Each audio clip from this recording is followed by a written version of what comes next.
안녕하십니까? 저는 이제 37살이 되는 남자입니다. 아내의 새어머니, 그러니까 저에겐 장모님이지요.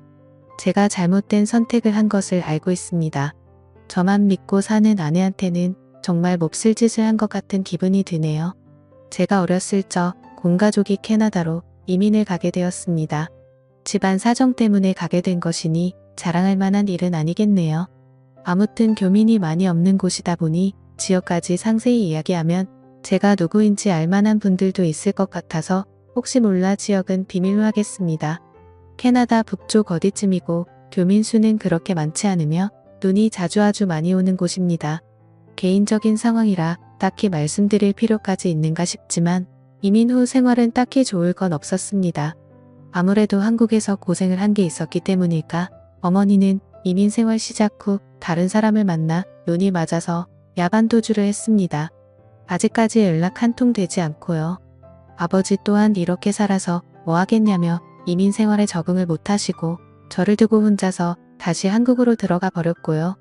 제 나이 24살에 가족들에게 버림받고 혼자서 살아가게 되었습니다. 말씀드렸다시피 교민들이 많은 지역이었지만 그때는 한국 사람이 참 싫었습니다. 저를 이억만리 타국 땅에 오게 만든 사람들 와서도 저를 버리거나 저를 배신한 사람들 뿐이었으니 그럴만도 했죠. 그래서 최대한 한 명의 한국 사람들이라도 피해가며 살기 위해서 자금이 생길 때마다 조금씩 교민들이 사는 지역에서 멀어지기 시작했습니다. 그러다 보니 어느 깊숙하고 한적한 시골 동네까지 다다르게 되었네요. 2년 전에 직장에서 한 여자를 알게 되었습니다.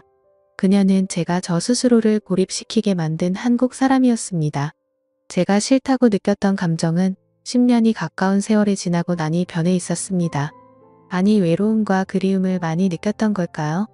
당시 저보다 7살이나 어린 그녀였지만 그렇게 정서도 공유하고 말도 자연스럽게 통하는 사람을 만나게 되니 서로가 자연스럽게 서로에게 끌리기 시작했습니다. 그렇게 그녀와 가까워지게 되었어요. 연애를 시작한 지 얼마 되지 않고부터는 그녀와 제가 한 집에서 동거를 시작하게 되었고 결혼을 약속하게 되는 사이까지 발전하게 됩니다. 식을 올리지 않아서 그렇다 뿐이지 이미 그녀와 제가 한 집 살림을 하면서 저희는 부부와 다름이 없었습니다. 언젠가부터 주변 사람들에게 그녀를 동거인이 아닌 저의 아내라고 소개를 하고 있었지요. 어느 날 퇴근을 하고 집에 들어오니 저보다 먼저 퇴근을 했던 아내가 누군가와 영상통화를 하고 있었습니다. 입고 있던 외투를 벗으며 슬쩍 아내의 핸드폰을 바라봤는데 핸드폰 안에서 아내와 대화를 나누고 있던 사람이 엄청난 미인이었습니다. 나이는 저와 살짝 비슷하거나 많아 보이기는 했지만 작은 전화기 화면 너머로 보이는 미모는 솔직히 말했을 때도 제 아내보다 훨씬 화려하고 아름다워 보였습니다. 누구보다 눈이 많이 오는 캐나다에 어울리는 창백하다 생각이 들 만큼 투명한 피부 그리고 그 피부를 더 새하얗게 보이게 만드는 어깨 뒤로 늘어뜨린 긴 검정색 생머리. 저도 모르게 시선을 떨쳐낼 수가 없더라고요. 그렇게 통화하는 아내 곁을 떠나지 못하고 있는데 아내가 아빠는 잘 지내 하면서 아버지의 안부를 묻고 있으니 그녀의 사촌언니 정도로 생각을 했습니다. 왜냐하면 제 아내한테 형제가 없는 건 제가 이미 알고 있었거든요. 그런데 그 말을 들으니 제가 아내에 대해서 모든 걸 알고 있다고 생각했는데 그녀의 가족 구성원조차 모르다니 내가 아는 게 아무것도 모르는구나 하는 생각이 들었습니다. 이윽고 통화를 마친 아내가 저에게 다가왔어요. 아내에 대해서 좀 더 잘 알아가야겠다 반성하던 차였으니 아내에게 방금 통화한 사람이 누구냐고 물어봤습니다. 그때까지도 저는 전화기 속 그녀의 미모에 반해 있긴 했지만 핵심을 갖거나 할 생각은 없었고 순수하게 아내를 알아가기 위해서 물어본 것이었거든요. 그런데 아내의 대답에 저는 더 이상 핵심을 가질 수도 없는 사람이란 거 알게 되었습니다. 저에게 놀라지 말라고 하면서 방금 자기랑 통화한 사람은 다른 사람이 아니고 자기 엄마라고 하더라고요. 말도 안 되는 소리 하지 말고 똑바로 말하라고 정색을 했습니다. 누가 봐도 젊은 사람이었고 아무리 많이 쳐도 내 또래밖에 안 되는 사람이 어떻게 당신 엄마냐고 한마디 했어요. 아무리 시집을 일찍 갔고 20살이 되자마자 아내를 가졌다고 해도 50이 가까운 나이일 텐데 아무리 봐도 나랑 비슷하거나 조금 더 어리거나 한 사람이 당신 엄마일 수가 없다고 했습니다. 그런데 아내는 제 반응에 재밌다는 듯이 웃더니 그 자초지종을 설명해 주었습니다. 아내는 홀아버지 밑에서 자라왔다고 합니다. 친어머니는 자신이 어릴 때 돌아가셨다고 하고요. 아내가 대학교 입학을 준비하기 위해 봤던 과외가 있었는데 지금 엄마는 그때 자기를 가르쳐주던 과외 선생님이랍니다. 언젠가부터 두 사람이 부쩍 가까워지더니 자기가 대학교에 합격하고 나서는 아버지가 과외 선생님이었던 지금의 엄마와 재혼을 하기로 했다 통보했다더군요. 또래의 새어머니를 맞으면 기분이 어떨까 했는데 아내도 아버지가 혼자서 오랫동안 외로워하는 걸 봐왔고 새어머니인 그녀조차도 같이 동고동락하며 대학교 입시를 준비하는 걸 도와줬던 사람이었으니 그렇게 거부감이 들지 않았다고 하더라고요. 오히려 아버지의 재혼을 환영해줬다고 합니다. 그리고 새어머니인 그녀도 아내를 사랑으로 감싸주었고 친구이자 언니이자 엄마로 재혼 후에도 아내에게 지극정성이었다고 말해주더군요. 아내도 저희 말에 우리가 같이 한 지가 벌써 몇 년인데 이런 개인사도 말을 안 했다니 세상 미안하다며 다시 전화기를 들어 자기의 새엄마를 저에게 소개시켜 주었습니다. 작은 핸드폰 너머로 보이는 그녀의 모습은 아까 봤던 대로 정말 아름다웠습니다. 이번에는 먼 발치가 아니라 코앞에서 보고 있는데 요즘 핸드폰 화질이 좋다 보니 코에 있는 점까지 또렷하게 보이더군요. 그녀가 눈웃음을 치는데 저도 모르게 속에서 뭔가 불타오르는 게 느껴졌습니다. 그녀를 장모님이라고 부르려는데 입이 잘 떨어지지가 않았습니다. 인정하기 싫다기보다도 저와 비슷한 나이대의 여자에게 그런 호칭을 써도 되는가 싶은 생각이 더 컸어요. 아내는 저녁 준비를 하고 있을 테니 자기 엄마하고 통화 좀 하고 있으라고 하고는 주방으로 향했습니다. 어색해져서 전화를 끊어야 하나 말아야 하나 하고 있는데 전화기 너머 장모님도 알 수 없는 미소를 지으며 저를 바라보고만 있었습니다. 두 사람 사이에 그 어떤 말이 오가지 않았지만 저는 그녀에게 집중을 할 수밖에 없었습니다.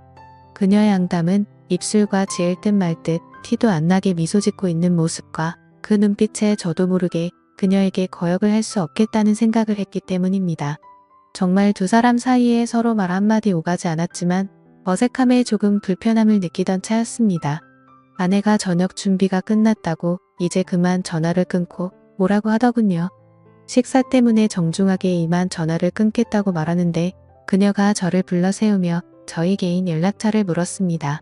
조금 의아했는데 아내가 가끔씩 전화를 안 받을 때가 있어서 걱정이 되고는 하니 비상 연락망 정도의 느낌으로 물어보는 거라 해서 설명하더라고요. 그런데 그날 이후로 부쩍 장모님으로부터 오는 연락이 매일 같이 오기 시작하더군요. 사소한 이야기를 하려고 전화를 했다고 싶을 정도로 사소한 이야기를 하실 때도 있었습니다. 저도 싫지만은 않았기 때문에 그 전화에 대해서 그 어떤 의문도 갖지 않았습니다. 겉으로 보이는 외모 때문인지 저에게 전화를 걸어오는 장모님을 장모님이라고 부를 수가 없었어요. 차라리 누나라고 불렀으면 불렀지 도무지 입이 떨어지질 않더라고요. 그녀도 저를 사위라고 부르는 일은 없었습니다. 하루는 아내가 같이 있는데도 계속 저에게 전화를 걸더군요. 연락을 받으니 또 전화를 끊을 생각을 하질 않아서 부담스러워하고 있는 상황이었습니다. 그래서 어떤 날에는 아예 밖으로 나가 전화를 받기도 했습니다. 왜냐하면 그때쯤부터는 장모님도 아내의 안부를 위해 거는 전화가 아니라 지극히 개인적인 용으로 전화를 걸어 저랑 대화를 나누는 사이가 되어 있었기 때문입니다. 남들 들려주기에는 조금 민망한 대화를 나누고 있었기에 아내가 잠깐 뭔가 준비하는 틈을 타서 밖에 나가서 다시 전화를 받았습니다. 한참 장모님이 전화기 너머로 하는 말에 정신이 빠져 한참 열이 올라있는 상황이었는데 아내가 뒤에서 저를 툭 치더라고요. 깜짝 놀라서 정말 그 자리에서 쓰러질 뻔했습니다. 아내가 누구랑 통화를 하길래 밖에서 전화까지 하고 있냐는 말에 당황을 했어요. 재혼한 젊고 예쁜 너네 엄마라고 말을 솔직하게 해줘야 하나 그런 고민을 하고 있는데 장모님이 자기가 해결하겠다고 아내를 바꾸랍니다. 저는 이제 다 들켜버린 거구나 하고 망했다는 생각을 하고 조마조마해하고 있었습니다.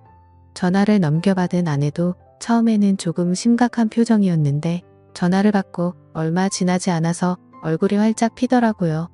저는 오히려 더 의심을 사지 않을까 했는데 장모님이 무슨 말을 해서 아내의 기분을 저렇게 좋게 만든 건가 싶었습니다. 저는 두 사람이 무슨 이야기를 하는지 알 방도가 없으니 답답하기만 했어요. 통화가 끝난 건지 아내가 저한테 전화기를 건네줬고 저한테 어떻게 말도 없이 그럴 수 있냐고 묻더라고요. 장모님이 무슨 이야기를 했는지 모르는 상황에 아내 입에서 나온 말에 저도 억장이 무너지는 것 같았습니다. 이제 다 끝났구나 싶었는데 아내가 저를 와락 안아줬어요. 어떻게 돌아가는 상황인지 모르니 당황스러웠는데 아내가 기뻐하면서 하는 말이 장모님이 대충 전화로 저와 아내의 결혼식에 대해서 물어봤다는 말을 했다고 하더라고요. 그리고 일단 캐나다에서 작게 결혼식을 올리는 게 어떻겠냐며 장인어른과 장모님이 캐나다에 방문을 하겠다고 했어요. 아내는 들떠서는 기뻐하며 저보고 속이 깊은 사람이라고 했습니다.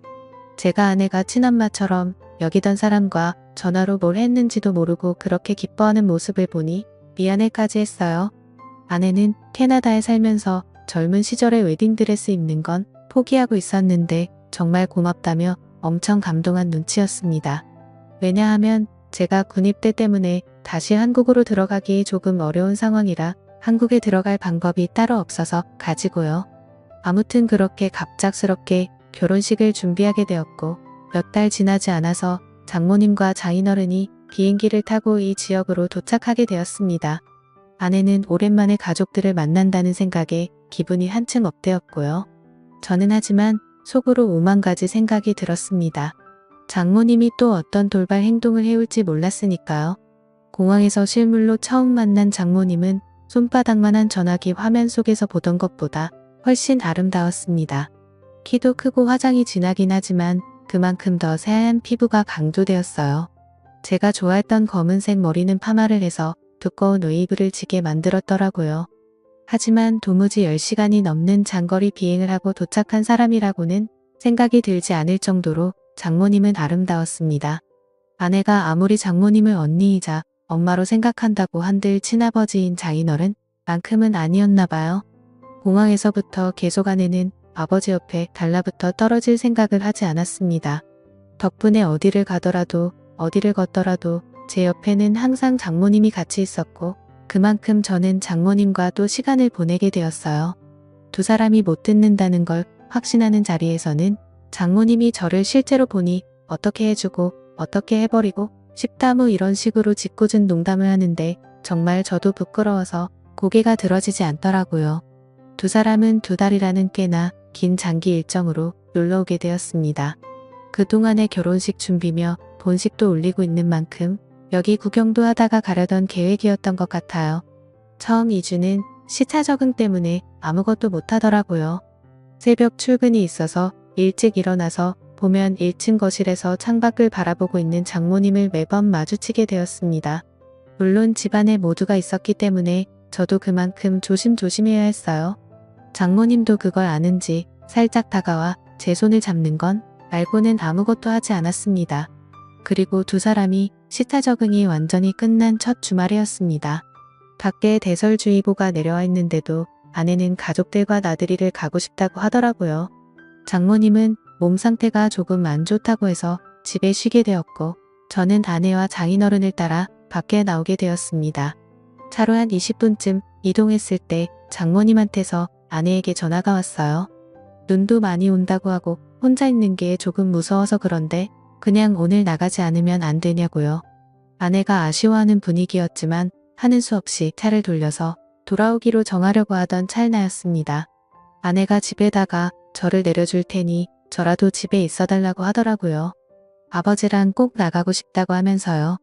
그때 저는 속으로 그날 무슨 일이 나도 나겠다는 예감을 하게 되었지만 딱히 그러지 않겠다는 말도 하지 않았습니다. 집에 오는 길에도 눈발을 꽤나 날리기에 집에 도착하면 아내가 그냥 나가지 말자고 할 수도 있겠다는 생각을 했는데 그렇지 않았어요. 정말 저를 내려주고 두 사람은 다시 출발하더라고요.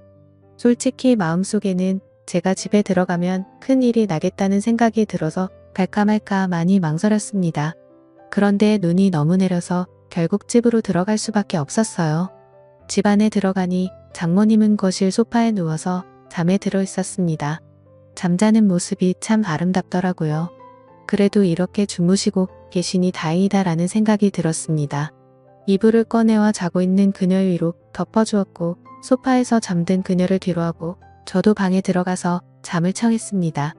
한두 시간쯤 잠을 청한 것 같은데 아내한테 전화가 왔어요. 결국 제 예상대로 눈 때문에 갇혀서 이틀 정도는 오도 가도 못하게 되었다는 소식을 전하더라고요. 저는 그 말을 들었을 때 이미 모든 걸 포기해버렸습니다. 이틀이라는 긴 시간은 제가 제 의지로 저를 다스릴 수 있는 시간이 아니라고 생각을 했어요. 그 길로 저는 거실로 나가 잠든 장모님을 깨웠습니다. 사정을 설명하고 그래서 우리는 이틀 동안 단둘이 이 집에서 지내게 되었다고요. 잠에서 덜 깬 장모님은 저를 보고 슬쩍 웃더라고요. 이제서야 방해꾼이 없어졌다는 말을 하고서는 말이죠. 사실 장모님은 제가 어떻게든 기회를 만들 줄 알았는데 그러지 않아서 답답했다고 하더라고요. 오늘 짧게나마 같이 있게 된 줄 알았더니 이렇게 길게 같이 있게 될 줄은 몰랐다고 하면서요. 저도 이 상황을 기대하기는 했지만 그렇다고 마냥 이 상황을 즐길 수는 없었습니다. 저 때문에 결혼식까지 포기했던 아내 생각을 하면서 아내에게 죄책감 또한 가지고 있었기 때문에요. 그래서 제 옆에 너무 가까이 붙는 그녀에게 너무 가까이 서 계신 것 아닌가요? 라고 말을 했더니 그녀가 제 입을 틀어막으며 오늘만큼은 장모님이 아니라 그냥 누나가 하고 싶다고 누나라고 불러달라고 하더라고요.